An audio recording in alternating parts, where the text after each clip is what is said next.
So this is me, tired. I just finished doing an assignment for what I'm studying. So this week I just thought I'd share with you guys what I tried, and I think in life for a lot of people, if not everybody, we always try and look for formulas and things that will work, or things that work for other people, and we try and apply it to our own lives, thinking that whatever magic worked for them is going to work for us as well.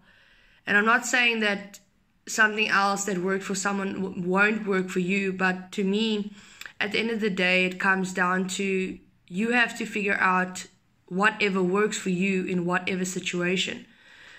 So a big struggle for me all my life that I can remember has been procrastination.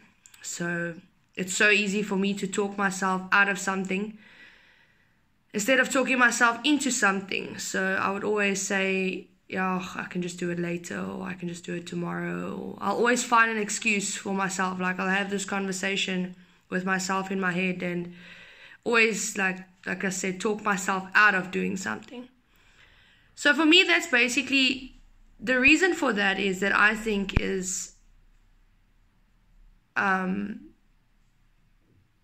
I've never been one to work according to a certain schedule, or people like would set a schedule at 6 o'clock you do this, 7 o'clock you do this, 8 o'clock, 9 o'clock, 10 o'clock, and I tried that, but it just didn't work for me.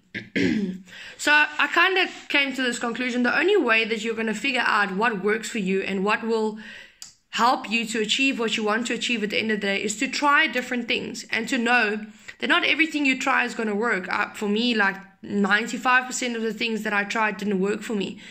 But if I didn't try those different things, I wouldn't have been able to figure out or to find the things that do work for me.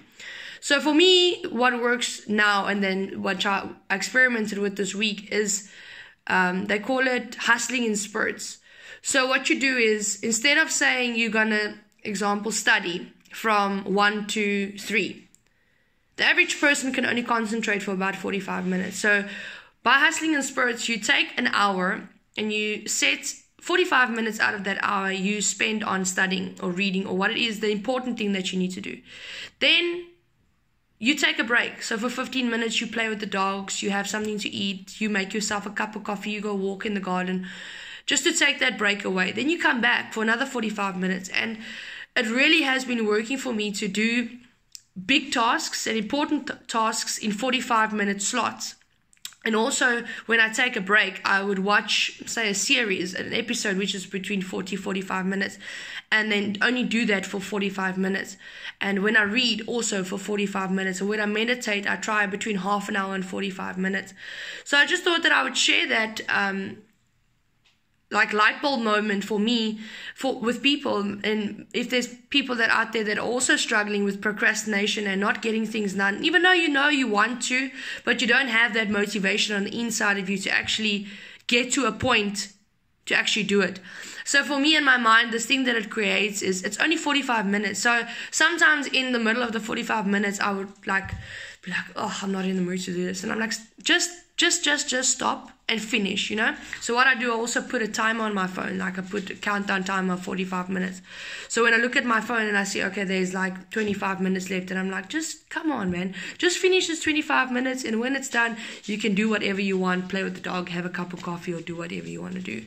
So yeah, that really worked for me this week. So I would definitely recommend that to anybody. And you can even do it in half an hour for people that really struggle to concentrate and to do something. I also think that half an hour to concentrate on something important, especially for people that are studying or have to do a big tasks, and we think in our mind that we've got this big task to do. Like for me, I've got 5 books in my course that I need to get done, and it ranges between 60 and 100 pages per book. And you've got this thing in your mind like, oh, there's so much to do and I've got so much to work through. But if you take that big task and you divide it into small little tasks, it becomes so much easier. And once you're done with the small task, it like gives you this motivation of wanting to continue. Like I've been in this flow of wanting to do these things this week, which is surprising for me because I have no motivation whatsoever to study. I never went to school to study, and now at 28 years old I'm deciding to study, but it's a good thing and it will benefit me at the end of the day. But yeah, so you'll see, as soon as you do these small tasks and you accomplish these small tasks, it's like this wheel of motivation that's slowly but surely coming into momentum. And if you keep doing it for longer, like for days at end, and say for longer 45-minute slots, you'll have more and more and more accomplishments. So eventually you'll come into this momentum of all these accomplishments, and you'll feel better about yourself, and you'll start to be more motivated, and you'll actually want to get out of bed and want to do these things. So for someone that's been demotivated for a very long time and had no drive and no, like, just to get certain things done that I know that I had to get done, and it's usually the things that I don't like doing that is always a struggle. But yeah, this past week, this has really worked for me, to hustle in spurts, to break down my day in 45 minutes and get the important things done in 45 minutes, and also to take big tasks and then divide the big tasks.